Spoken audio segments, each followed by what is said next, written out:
नमस्कार, आप देख रहे हैं आवाज। मैं हूं वीना सिंह। अंबिकापुर मेडिकल कॉलेज अस्पताल के कोविड वार्ड से लगातार अव्यवस्थाओं की तस्वीर सामने आने के बाद व्यवस्थाओं को सुधारने के लिए जिला प्रशासन खुद सीसीटीवी कैमरे के माध्यम से अस्पताल की निगरानी करेगा। कोविड वार्ड की निगरानी के लिए डेटा सेंटर में कंट्रोल रूम की स्थापना की गई है, जबकि निगरानी दल खुद मरीजों को फोन कर व्यवस्थाओं के बारे में जानकारी लेगा। कोरोना वैश्विक महामारी के बीच अंबिकापुर के मेडिकल कॉलेज अस्पताल में कोविड संक्रमित मरीजों का उपचार चल रहा है। संभाग भर से मरीज इलाज कराने अंबिकापुर पहुंच रहे हैं। चिकित्सकों की टीम मरीजों के उपचार के लिए 24 घंटे अपनी सेवा दे रही है। बावजूद इसके अंबिकापुर मेडिकल कॉलेज अस्पताल के कोविड वार्ड से अव्यवस्थाओं की तस्वीर सामने आती रहती है।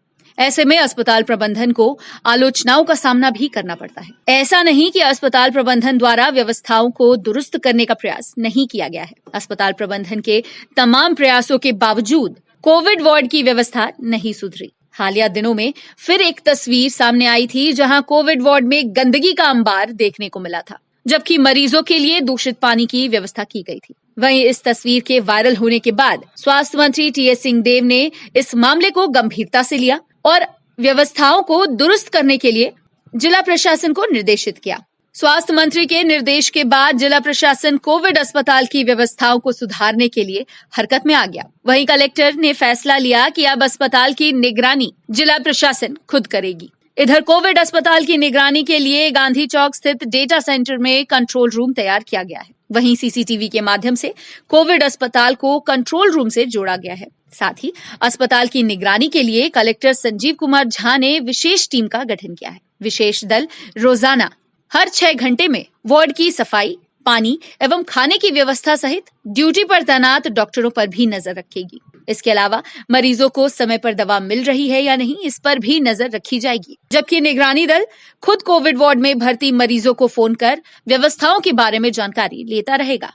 मेडिकल कॉलेज में जो हमारा कोरोना का ट्रीटमेंट किस तरह से हो रहा है, उसके लिए एक centralise command and control system बनाया गया है, जहां से मॉनिटरिंग होती है। और इसमें अभी CMHO, कमिश्नर नगर निगम और कोरोना के जो ट्रीटमेंट के हमारे नोडल हैं डॉक्टर रोशन, डॉक्टर अर्पण, बाकी सभी लोग बैठ करके उस हमारे सिस्टम में और क्या सुधार कर सकते हैं उसकी हम लोग चर्चा कर रहे थे। और कुछ चीज़ों पर हम लोगों ने एक रणनीति बनाया है कि आने वाले समय में कैसे बेड की कैपेसिटी बढ़ाएंगे और बेहतर ट्रीटमेंट कैसे कर सकते हैं, इस पर हम लोगों ने चर्चा। जो नया वाला है उसमें अभी तैयार, वो अभी कनेक्टेड नहीं हुआ है, 1-2 दिन में कनेक्टेड हो जाएगा। और उसमें अभी कुछ चीज़ें हैं जो उसको शुरुआत करके अभी हम लोग कर रहे हैं। सरगुजा जिले में रोजाना कोरोना संक्रमित मरीजों की संख्या में इजाफा हो रहा है। ऐसे में अस्पतालों में बिस्तर की कमी पड़ने लगी है और मेडिकल कॉलेज अस्पताल में मरीजों का उपचार जारी है। और सबसे बड़ी समस्या है मरीजों के साथ लगातार जो सामने आ रही थी कि अस्पताल में व्यवस्थाएं दुरुस्त नहीं रहती हैं और गंदगी का आलम रहता है। इसे ध्यान में रखते हुए, मरीजों की समस्या को ध्यान में रखते हुए सरगुजा कलेक्टर ने एक रणनीति बनाई है कि अब क्यों ना जो अस्पताल है उन पर सीधी नज़र बनाई जाए। इसके लिए एक कंट्रोल रूम बनाया गया है। आप देख सकते हैं कि यहाँ पे एक इस टीवी के माध्यम से, सीसीटीवी कैमरे के माध्यम से जो प्रशासन है वो मरीजों से लगातार संपर्क बनाए हुआ है। हमारे साथ सर मौजूद हैं। सर से हम जानते हैं कि ये आखिरकार कैसी व्यवस्था है। सर, आज ये नया शुरुआत हुई है अंबिकापुर में, क्या व्यवस्था है? यहाँ पे एक कमांड एंड कंट्रोल सेंटर के रूप में डेवलप किया गया है और यहाँ पे जो मेडिकल कॉलेज है, हॉस्पिटल है, उसका पूरा सीसीटीवी कैमरे से उसकी निगरानी की जा रही है। इसके अलावा 3 शिफ्ट में हमारे एक शिफ्ट में 3-3 लोग लगे हुए हैं। यहाँ पे 2 नंबर्स रखे गए हैं। उस नंबर के से दिन में 4 बार हॉस्पिटल में फ़ोन किया जाता है, फ़ोन करके, और उसके 6-7 पॉइंट है, जैसे कि सफाई का हुआ, ब्रेकफास्ट का हुआ, ड्रिंकिंग वाटर का हुआ, आपकी टॉयलेट क्लीनिंग का हुआ, डॉक्टर्स विजिट, नर्स विजिट और बाकी अन्य कोई समस्या है तो इसके बारे में अपने स्टाफ से फीडबैक लिया जाता है। और इसके साथ ही साथ जो पेशेंट वहाँ पे हैं तो रैंडमली 8 से 10 पेशेंट को कॉल करके और उससे भी फीडबैक लिया जा रहा है कि इन सारे पॉइंट्स पे सारी कुछ चीज़ें अच्छे तरीके से हो रही है या नहीं हो रही हैं। सर, ये जो नई व्यवस्था शुरू हुई है, प्रशासन नज़र बनाए हुए है मेडिकल कॉलेज में, अब जो समस्या है वो कम होगी? बिल्कुल समस्याएं कम हो रही हैं। ये व्यवस्था जो चालू हुए 3 से 4 दिन हो गए। 3-4 दिन पहले भी हम लोगों के यहाँ जो भी प्रशासनिक अधिकारी हैं वो उनके पास किसी न किसी का मेडिकल कॉलेज की व्यवस्था को लेकर कॉल आ ही जाता था, चाहे कभी वो ड्रिंकिंग वाटर की शिकायत हो, कभी वो आपका ब्रेकफास्ट का शिकायत हो या डॉक्टर्स की शिकायत हो। बट अभी 3 से 4 दिनों में मेरे पास किसी भी आदमी का कोई ऐसा कॉल नहीं आया है कि पानी नहीं पहुंचा है या खाना नहीं पहुंचा है या डॉक्टर देखने के लिए नहीं आ रहे हैं या कोई अटेंडेंट मेरे पास नहीं आया है, नर्सिंग स्टाफ नहीं आया है। तो सारी चीज़ों की डे टू डे बेसिस पे और आवर टू आवर बेसिस पे हमारे द्वारा मॉनिटरिंग की जा रही है, ताकि इस समय में जो भी मरीजों का केयर है वो अच्छे से किया जा सके और उनको बेहतर सर्विस प्रोवाइड की जा सके। निगम आयुक्त प्रभाकर पांडे जिनका कहना है कि अब प्रशासन की नज़र बनी हुई है, मेडिकल कॉलेज अस्पताल में जो व्यवस्थाएं हैं वो भी सुधर रही है। बहरहाल आवाज़ आपसे अपील करता है कि आप मास्क लगाएं और 2 गज की दूरी का पालन करें, ताकि मेडिकल कॉलेज के कोविड अस्पताल में आपको जाना ना पड़े। आकाश के साथ सुमित सिंह, आवाज़ अंबिकापुर। भीषण गर्मी के बीच सरगुजा जिले में मौसम का मिजाज बदल गया है। छत्तीसगढ़ के शिमला कहे जाने वाले मैनपाट में तेज बारिश के साथ ओलावृष्टि हुई है। वहीं मौसम विभाग के वैज्ञानिकों ने संभावना जताई है कि आने वाले 2 दिनों तक बादलों की आवाजाही होगी, साथ ही कहीं कहीं गरज चमक के साथ वर्षा भी हो सकती है। सरगुजा जिले में अचानक से मौसम में बदलाव हुआ है। भीषण गर्मी के बीच वर्षा होने की संभावना बन गई है। मौसम के बदले मिजाज की वजह से बुधवार को मैनपाट में तेज बारिश के साथ ओलावृष्टि हुई, जिस वजह से छत्तीसगढ़ का शिमला कहे जाने वाले मैनपाट में मौसम का मिजाज खुशनुमा हो गया है। वहीं मौसम विभाग के वैज्ञानिकों का कहना है कि लगातार पश्चिमी विक्षोभ सक्रिय हो रहा है, जिसके प्रभाव से नम हवाएं बंगाल की खाड़ी की ओर से आ रही हैं, जिसका असर छत्तीसगढ़ सहित सरगुजा जिले में भी देखने को मिल रहा है। मौसम विभाग के वैज्ञानिकों ने संभावना जताई है कि आने वाले 2 दिनों तक बादलों की आवाजाही रहेगी। वहीं जिले के कुछ हिस्सों में गरज चमक के साथ वर्षा भी हो सकती है। अभी लगातार पश्चिमी विक्षोभ सक्रिय हो रहा है। एक नया पश्चिमी विक्षोभ कल 20 तारीख को सक्रिय हुआ है जम्मू कश्मीर के तरफ से, और उसके प्रभाव से इस समय एक सर्कुलेशन विदर्भ से मराठवाड़ा की तरफ बना हुआ है, दूसरा सर्कुलेशन कर्नाटक और तमिलनाडु के ऊपर बना हुआ है। तो ये बंगाल की खाड़ी से लगातार नम हवाएं लेके आ रही हैं और उसके प्रभाव से अभी लगातार संभावना है कि बादलों की आवाजाही रहेगी और कहीं कहीं गरज चमक के साथ वर्षा की भी संभावना रहेगी। जब कोई पश्चिमी विक्षोभ बनता है तो उसके प्रभाव से बंगाल की खाड़ी मतलब नीचे दक्षिण भारत में चक्रवात बन जाता है। वो चक्रवात जो लगातार नमी लेके आती है तो उसका प्रभाव सीधे छत्तीसगढ़ पे पड़ता है। तो संभावना है कि छत्तीसगढ़ और झारखंड के आसपास कहीं कहीं बादलों की गरज चमक रहेगी, वर्षा भी हो सकती है, कहीं कहीं हेल स्टॉर्म की संभावना भी रहेगी, ओलावृष्टि की संभावना रहेगी। संभावना है कि अगले 2-3 दिन तक बादलों की आवाजाही रहेगी। अंबिकापुर का जिला आयुर्वेदिक अस्पताल भगवान भरोसे संचालित हो रहा है। अस्पताल के चिकित्सक सहित स्वास्थ्य कर्मचारी ड्यूटी समय से नदारद रहते हैं। इस मामले के सामने आने के बाद सरगुजा कलेक्टर ने जांच कर कार्रवाई की बात कही है। एक तरफ पूरी दुनिया कोरोना महामारी के संकट में अस्पताल और डॉक्टरों के भरोसे टिकी है, लेकिन अंबिकापुर शहर के गंगापुर स्थित जिला आयुर्वेदिक अस्पताल के डॉक्टर और स्वास्थ्य कर्मचारी अस्पताल से अक्सर नदारद रहते हैं। इसका खुलासा तब हुआ जब कोरोना के बढ़ते संक्रमण को देखते हुए आयुर्वेदिक अस्पताल को कोविड अस्पताल बनाने के उद्देश्य से मेडिकल कॉलेज के अधिकारी, डॉक्टर सहित कांग्रेस के जनप्रतिनिधि अस्पताल परिसर का मुआयना करने पहुंचे थे। इस दौरान आयुर्वेदिक अस्पताल परिसर में अस्पताल खुलने, बंद होने और डॉक्टरों के संबंध में न कोई लिखित जानकारी पाई गई और न ही किसी का फोन नंबर लिखा हुआ था। जानकारी लेने पर पता चला कि इस अस्पताल में कुल 18 डॉक्टर सहित स्वास्थ्य कर्मचारी पदस्थ हैं, लेकिन मौके पर महज 4 स्वास्थ्यकर्मी मौजूद मिले। इस बात से नाराज श्रम कल्याण बोर्ड के अध्यक्ष शफी अहमद ने आयुर्वेदिक विशेषज्ञ अधिकारी दीपक जायसवाल को जमकर फटकार लगाई। यही नहीं, अस्पताल से नदारद कर्मचारियों के खिलाफ कार्यवाही करने की बात श्रम कल्याण बोर्ड के अध्यक्ष ने कही है। वहीं इस मामले में सफाई देते हुए डॉक्टर दीपक जायसवाल ने कहा कि ओपीडी समय समाप्त होने के बाद स्वास्थ्य कर्मचारी घर गए हैं, जबकि उन्होंने अस्पताल परिसर की अव्यवस्था का ठिकरा जिला आयुर्वेदिक अधिकारी के मत्थे फोड़ा और अपना पल्ला झाड़ लिया। इस मामले में सरगुजा कलेक्टर ने जांच कर कार्यवाही का आश्वासन दिया है। यहाँ देखने को मिली है कि जैसे जहाँ पे बता रहे हैं, जैसे यहाँ के कर्मचारियों के द्वारा भी बताया गया कि 18 वर्कर हैं यहाँ पे, जो स्टाफ की संख्या है, जो स्टाफ का जो सेटअप है, जैसा वो बता रहे हैं कि 18 का सेटअप है। अब 18 है तो 18 में 3-4 ही यहाँ दिखाई दे रहे हैं, शेष यहाँ दिखाई दे नहीं रहे हैं। तो ये भी काफ़ी आपत्तिजनक है। जिला प्रशासन के जो मुखिया हैं, कलेक्टर, उनसे भी हम लोग आग्रह करेंगे कि उनको शोकाज नोटिस दें और ऐसे विषम परिस्थिति में यदि अपनी जिम्मेदारियों के प्रति जो जिम्मेदार नहीं हैं, उनके खिलाफ जो भी नियमानुसार कार्रवाई बनती है, तत्काल उसके खिलाफ कार्रवाई करें। अब इस समय टाइम नहीं है, इस समय ओपीडी बंद हो गया। ये हमारे जिला की दवाइयाँ हैं, जिला अधिकारी के कार्यालय की हैं, हमारी नहीं है। ये जिला अधिकारी द्विवेदी सर, अब ये उसके बारे में वो बता पाएंगे। हॉस्पिटल में अभी जो रूटीन फंक्शंस हैं वो भी बंद थे, उनका जो पंचकर्म वगैरह ये सब जो होता है कोरोना के कारण बंद थे। तो हमारे पास रिटर्न में कंप्लेंट किया है, एक विजिट करने वाली टीम गई थी, तो उन्होंने कंप्लेंट किया है कि वहाँ पर नदारत थे, इसको देख लेना होगा कि किनकी ड्यूटी थी। उनको मैं जिला आयुर्वेद अधिकारी से बात करूँगा और ये जो हमारे पास लेटर आया है कंप्लेंट का, उसको उनको फॉरवर्ड करके उनका। खबरों का सिलसिला जारी रहेगा, लौटने एक छोटे से ब्रेक के बाद।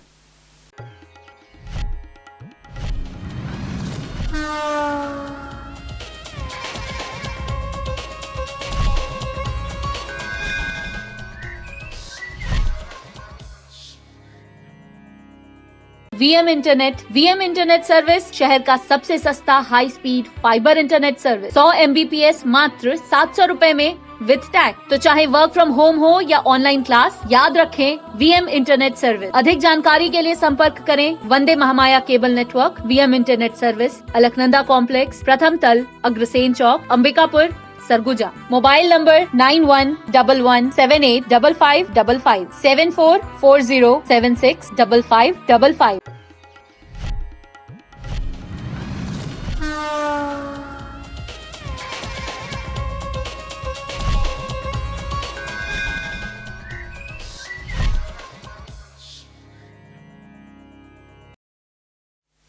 ब्रेक के बाद आपका स्वागत है। सरगुजा जिले में लगे तालाबंदी की वजह से सरकारी कामकाज भी प्रभावित हो रहा है। ऐसे में कलेक्टर ने तालाबंदी में आंशिक संशोधन करते हुए शासकीय कार्यों के लिए सभी बैंक एवं शाखाओं को सीमित कर्मचारियों की उपस्थिति में सुबह 10 बजे से दोपहर 1 बजे तक खोलने की अनुमति दी है। तालाबंदी की अवधि तक आम नागरिक बैंकों से लेन देन नहीं कर सकेंगे।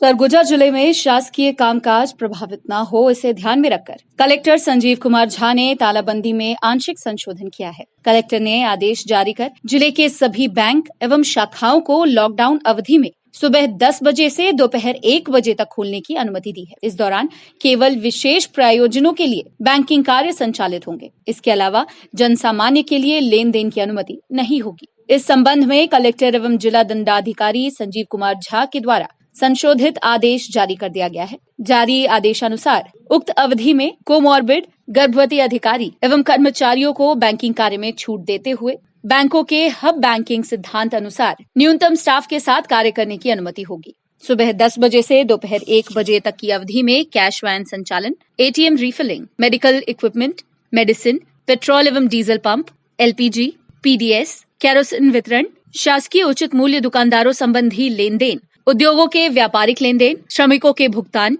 मेडिकल ऑक्सीजन आपूर्ति, लिक्विड ऑक्सीजन उत्पादक, शासकीय लेन देन, निविदा, अस्पताल एवं मेडिकल प्रयोजनों के कार्य ही होंगे, जबकि आम नागरिकों के किसी प्रकार के सामान्य लेन देन की अनुमति नहीं दी गई है। बैंकों को आज ही से निर्देशित किया गया है कि 1 बजे तक खुलेंगे। कोरोना के गाइडलाइन, सोशल डिस्टेंसिंग प्रोटोकॉल का पालन करते हुए उसमें जो शासकीय काम करने के लिए उनको हुआ है, जिसमें हमारे पीडीएस के जो स्वास्थ्य विभाग के जो मेडिसिन के सप्लायर्स हैं, डिस्ट्रीब्यूटर्स हैं, उनके पेट्रोल पंप के, गैस एजेंसीज के, प्लस जो हमारे पीडीएस और धान खरीदी, कस्टम मिलिंग, इन सब के जो शासकीय काम होते हैं, उनके काम करने के लिए ही केवल ये बैंक खुलेंगे और इसमें पब्लिक का कोई काम नहीं होगा। जो ट्रेजरी और चेस्ट के जो है एटीएम की जो फीडिंग होती है वो बस काम होंगे इसमें।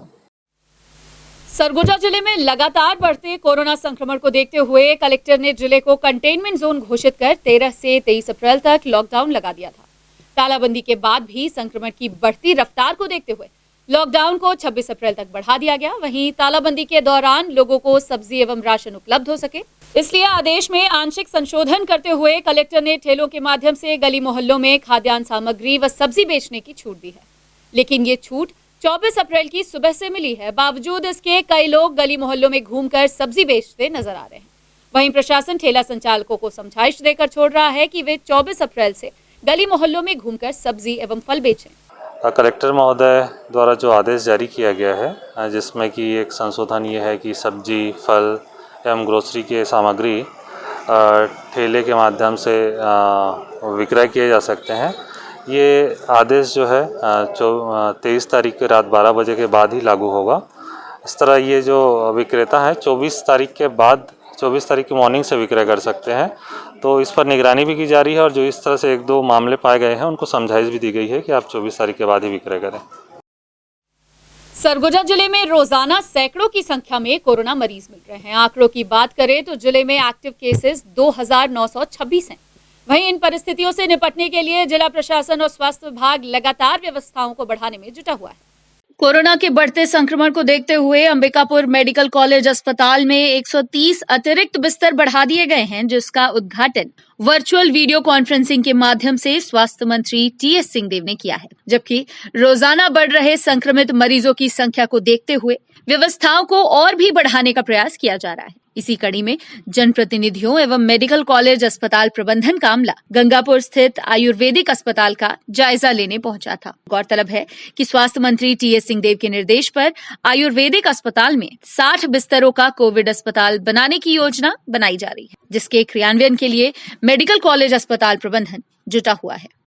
आयुर्वेद चिकित्सालय में हम लोग आए थे कि आदरणीय महाराज साहब का भी निर्देश था कि जाएं और यहाँ पे एक बार देख लें, मौका मुआयना कर लें कि जैसे यहाँ की क्या स्थिति है। भविष्य में जो एक अप्रिय स्थिति बनने की संभावना है कि जिस तरीके से पूरे प्रदेश में, देश में कोविड फैला हुआ है और मरीज कहीं कहीं ऐसी भी स्थिति निर्मित हो रही कई प्रदेशों में कि उनको बेड नहीं मिल पा रहा है, ऑक्सीजन नहीं मिल पा रहा है। तो उसी की भविष्य की तैयारी है कि यहाँ कम से कम वो दिक्कत हम लोग न आने दें और इसी के लिए इस जगह को भी देखा गया और हम लोगों को ऐसा लगा कि 60 बिस्तर का हॉस्पिटल यहाँ भी बना सकते हैं।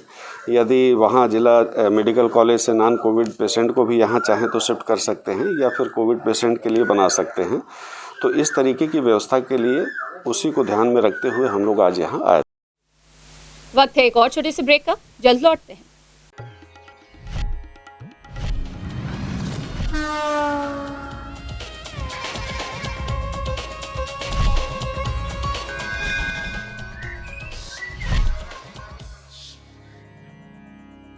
वीएम इंटरनेट सर्विस शहर का सबसे सस्ता high speed fibre internet service 100 MBPS मात्र 700 रुपए में विद टैग। तो चाहे वर्क फ्रॉम होम हो या ऑनलाइन क्लास, याद रखें वीएम इंटरनेट सर्विस। अधिक जानकारी के लिए संपर्क करें Vande Mahamaya cable network. VM internet service, Alaknanda complex, प्रथम तल, अग्रसेन चौक, अंबिकापुर, सरगुजा। Mobile number 9111785555 7440765555।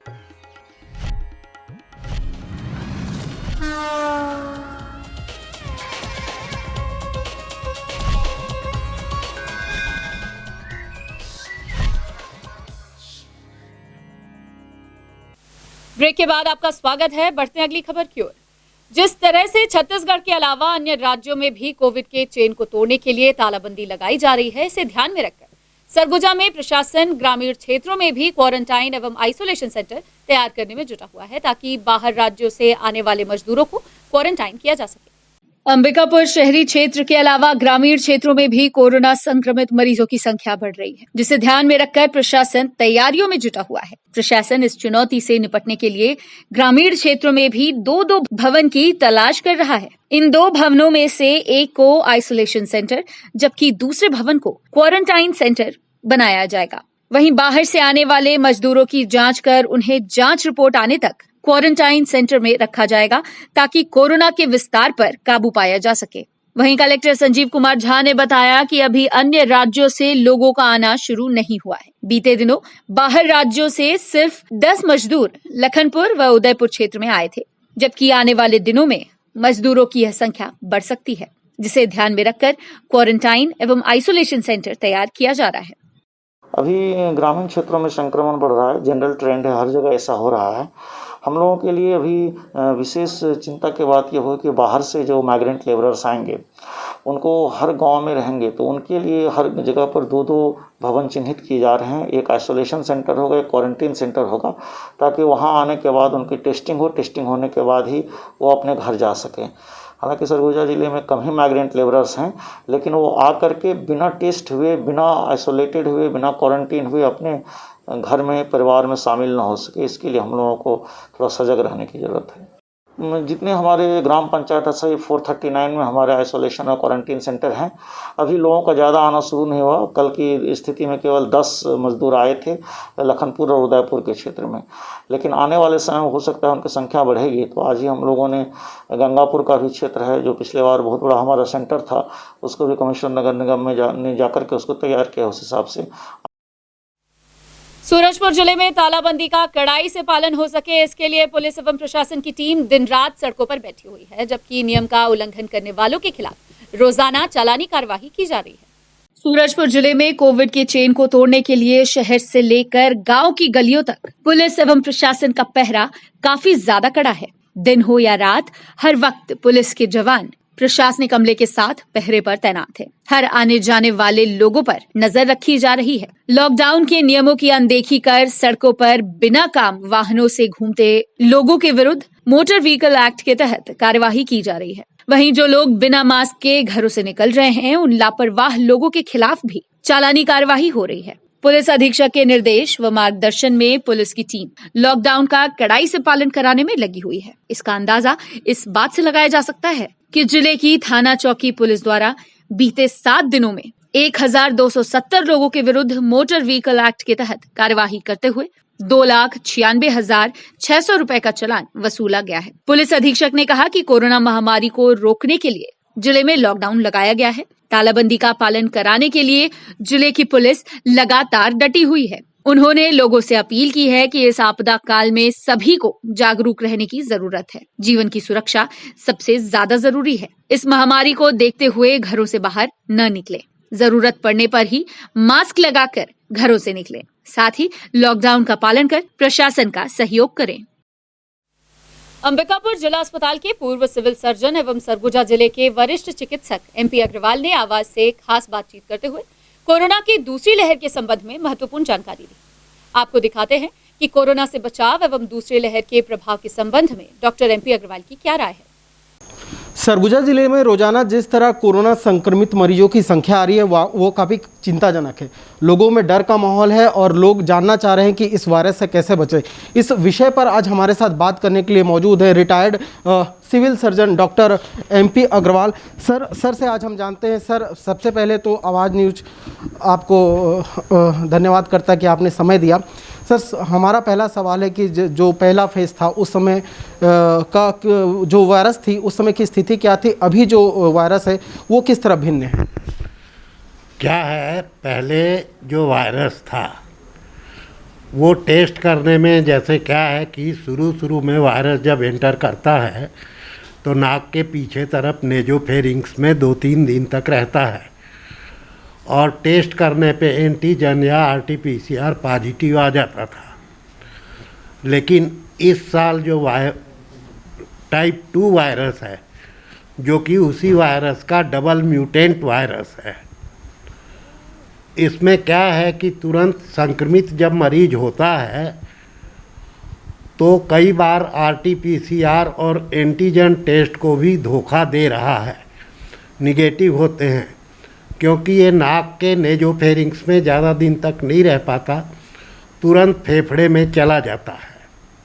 इसके बाद क्या है, मरीज़ को बुखार आने लगता है लगातार और खांसी आती है और उसके यदि 6-7 दिन के बाद HRCT टेस्ट कराते हैं तो उसमें पता लगता है कि कोरोना हो गया है। एक इस बार देखने को मिल रहा है कि जो युवा वर्ग है वो भी संक्रमित हो रहा है, वजह क्या है? और मौत भी जो युवा वर्ग है उनकी मौत के आंकड़े भी बढ़ रहे हैं। हाँ, पहले जो वायरस था उसमें मोस्टली बड़े लोग या वृद्ध लोग ही ज़्यादा संक्रमित होते थे, बच्चों को और युवाओं को नहीं होता था। लेकिन इस बार का जो म्यूटेंट वायरस है ये युवा वर्ग को और बच्चों को भी संक्रमित कर रहा है और मृत्यु दर भी इसमें ज़्यादा है पिछले साल के बजाय। सर बात करें तो जो मौजूदा वायरस है शरीर को जो संक्रमित करने की जो इसकी प्रक्रिया है चरमण रूप से किस प्रकार संपादित कर रही है सर? क्या है, वायरस जैसे ही व्यक्ति किसी दूसरे पॉजिटिव के कांटेक्ट में आता है तो नाक के द्वारा नेजोफेरिंग्स के द्वारा वायरस शरीर में प्रवेश करता है, फेफड़ों में पहुंचता है और धीरे धीरे फेफड़ों को संक्रमित करता है, खांसी आने लगती है और यदि किसी के संपर्क में आया है तो 6-7 दिन के अंदर संपर्क में आने वाले व्यक्ति को कोरोना के लक्षण दिखाई देने लगते हैं।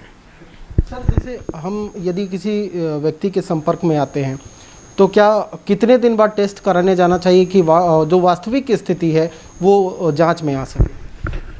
क्या है, किसी व्यक्ति के यदि हम संपर्क में आए हैं और जब तक कोई लक्षण नहीं है, शरीर दर्द है, सिर दर्द है, बुखार है, खांसी है और कोई लक्षण नहीं है तो टेस्ट कराने पे नहीं आता। लेकिन जैसे भी थोड़ा भी लक्षण आता है, शरीर दर्द होता है, ये होता है 5-6 दिन के बाद, तो तुरंत एंटीजन या RT-PCR टेस्ट कराना चाहिए। यदि सर जैसे मान लीजिए कि अगर कोरोना के लक्षण हैं, हम रिपोर्ट कराने जाते हैं RT-PCR या एंटीजन के जरिए, अगर वो रिपोर्ट निगेटिव आती है तो उन परिस्थितियों में मरीज को क्या करना चाहिए? यदि रिपोर्ट निगेटिव आती है और लक्षण हैं तो भी मरीज को अपने आप को कोरोना मरीज मान के चलना चाहिए। अपने को घर में दूसरे व्यक्तियों से अलग कमरे में आइसोलेट करके रखना चाहिए। आइवरमेक्टिन और डॉक्सीसाइक्लिन, जिंकोनिया, विटामिन C, इम्यूनिटी बूस्टर जो दवाइयां हैं वो लेते रहना चाहिए तथा डॉक्टर से संपर्क करना चाहिए। अच्छा, एक और सवाल है सर, जैसे कि अगर मुझे लगता है कि मैं संक्रमित हूँ, मैं टेस्ट कराने से पहले यदि कोई बेसिक दवाई लेना चाहता हूँ तो वो कौन सी दवा होगी और उसको किस आधार पे लेना चाहिए? क्या है, बिना टेस्ट कराए और बिना किसी आधार पे और बिना डॉक्टर की सलाह के कोई भी दवाई लेना उचित नहीं है। जहाँ तक हो सके डॉक्टर की सलाह लेकर ही दवा लें। यदि आप बहुत ज़्यादा सुदूर अंचल में रहते हैं जहाँ पे आपको कोई सुविधा उपलब्ध नहीं हो रही है चिकित्सक की, तो आइवरमेक्टिन, डॉक्सीसाइक्लिन, विटामिन C, जिंकोनिया वगैरह अगर उपलब्ध है तो तब तक आप खाते रह सकते हैं। एक और सवाल सर, जैसे कि जो मरीज होते हैं काफ़ी लेट तक अस्पताल पहुंचते हैं और समय ऐसा हो जाता है कि कितनी भी उनको दवाइयाँ करा ले मौत हो जाती है, ऐसे कौन से संकेत है कि मरीज को तुरंत भर्ती हो जाना चाहिए ताकि समय पर ऑक्सीजन लेवल ये सारे? क्या है, कोरोना में सबसे ज़्यादा जो असर होता है फेफड़ों पर होता है। अतः एक पल्स ऑक्सीमीटर लेके जिसको भी ये संभावना है कि मेरे को कोरोना हो रहा है या जिसको भी बुखार आ, अपना ऑक्सीजन बराबर नापते रहना चाहिए। और जब तक ऑक्सीजन 96 के ऊपर 97-98 तक है तो किसी प्रकार की घबराने की कोई आवश्यकता नहीं है। भर्ती उन्हीं मरीजों के लिए आवश्यक है जिनका ऑक्सीजन 90 के नीचे जाता है। एक और सवाल सर, रेमडेसिविर इंजेक्शन, इसकी चर्चाएं काफ़ी हो रही है, किन परिस्थितियों में मरीज को दिया जाता है और इसके लिए क्या एहतियात बरतनी चाहिए? देखिए, क्या है, रेमडेसिविर इंजेक्शन जो है हर किसी के लिए ज़रूरी नहीं है। वे ऐसे ही व्यक्तियों के लिए ज़रूरी है जो या तो पहले से बीमार हैं, शुगर है, ब्लड प्रेशर है, वृद्धावस्था है, ऑक्सीजन लेवल बहुत कम हो रहा है, या और दूसरे व्यक्ति जिनका ऑक्सीजन लेवल 90 से नीचे आ रहा है, सांस लेने में तकलीफ़ हो रही है, तो ऐसे व्यक्तियों को अस्पताल में भर्ती होकर रेमडेसिविर इंजेक्शन लेना चाहिए। जैसा कि देश में टीकाकरण चल रहा है, कहा जाता है कि डबल डोज के बाद ही इम्यूनिटी शरीर में बनती है, इसके क्या तथ्य हैं और क्या एक डोज से थोड़ी बहुत इम्यूनिटी बन सकती है या नहीं? क्या है, वैसे तो दोनों डोज लगने के बाद दूसरे डोज के 15 दिन के बाद इम्यूनिटी डेवलप होती है। फिर भी कोई भी वैक्सीन 75% 80% से ज़्यादा इफ़ेक्टिव नहीं है, और एक डोज लगने के भी 15 दिन बाद थोड़ी बहुत इम्यूनिटी रहती है। और ऐसे में यदि किसी को कोरोना इन्फेक्शन होता है तो निश्चित रूप से जिसको वैक्सीन नहीं लगा है उसके बजाय ऐसे व्यक्ति को जिसको वैक्सीन लगा है, संक्रमण की जो तीव्रता है या जो सीवियरिटी है वो कम रहती है तथा उसके ठीक होने में ज़्यादा संभावना रहती है। एक और बात जो सामने आई है कि वैक्सीनेशन के बाद जो मरीज हैं उनकी मौत नहीं होती है, लेकिन वो कोरोना से बच नहीं, मतलब कोरोना हो ही जाता है। इसकी क्या वजह मानते हैं? देखिए क्या है, मैंने पहले भी बताया ना आपको कि वैक्सीन 75% 80% तक ही कारगर है। वैक्सीन लगने के बाद भी यदि कोई डायरेक्ट कांटेक्ट में आया है तो उसको इन्फेक्शन तो होता है कोरोना का, कुछ लोग बच जाते हैं, कुछ लोग नहीं बच पाते, लेकिन फिर भी उसमें उतनी सीवियरिटी या उतना खतरा नहीं रहता, वो साधारण तरीके से धीरे धीरे दवाओं से निकल जाता है। कहा जाता है सर कि जो वैक्सीन बनती हैं भारत में आमतौर पर, वो लगभग ऐसे वायरस को 10 साल बनाने में लग जाता है। 1 साल में जो वैक्सीन तैयार हुआ है वो वाकई में आगे चल के कारगर होगी कि इसको और मॉडिफाई किया जाएगा? देखिए क्या है, वो तो वैक्सीन जो है कितना कारगर रहेगा वो तो साइंटिस्ट ही बता पाएंगे जो इस पे रिसर्च कर रहे हैं। हम लोगों को तो जो वैक्सीन की उपलब्ध है और जिसके बारे में जितना अपन को जानकारी है उतना ही है, उससे ज़्यादा इसके साइंटिफिक उसके बारे में अपन बहुत ज़्यादा जानकारी नहीं दे सकते। एक रिसर्च के मुताबिक जो फिजिकल एक्टिविटी करते हैं, अपना भाग दौड़ व्यायाम करते हैं, उनको कितना कोरोना से वो कितना बच सकते हैं आम लोगों के? देखिए क्या है, शारीरिक व्यायाम, एक्सरसाइज, ये सब चीज़ें शरीर की इम्यूनिटी बढ़ाती हैं, और निश्चित रूप से ऐसे व्यक्तियों के बजाय जो बिल्कुल भी एक्टिव नहीं रहते, कोई एक्सरसाइज नहीं करते, और जो एक्टिव रहते हैं उनके बनिस्बत ज़्यादा संक्रमित होते हैं जो एक्टिव नहीं रहते। वरिष्ठ चिकित्सक हैं सर, काफ़ी सालों से आपका यहाँ पे नाम रहा है। आप लोगों को क्या सलाह देंगे, लोग कोरोना से कैसे बचें, या फिर संक्रमित हो जाते हैं तो उसके बाद भी उनको कैसे बचाव करना चाहिए? देखिए उसका सबसे बड़ा जो बचाव है वो तो मास्क है। लोग क्या है, ढिलाई करते हैं, मास्क नहीं लगाते, तुरंत मास्क निकाल देते हैं। तो जहाँ तक हो सके आप मास्क लगा के रखिए, घर में भी मास्क लगाइए, कोई आता है तो 2 गज की दूरी बना के रखिए। और जहाँ तक हो सके अगर कोरोना हो भी जाता है तो भी आप अपने आप को आइसोलेट रखिए, है ना। दूसरा सवाल सर, एक आपके तरफ से सरगुजा की जनता को क्या संदेश देना चाहेंगे इस महामारी में? ऐसा है, महामारी है और महामारी हमेशा आती रहती हैं, हर 100 साल के बाद महामारी आती है।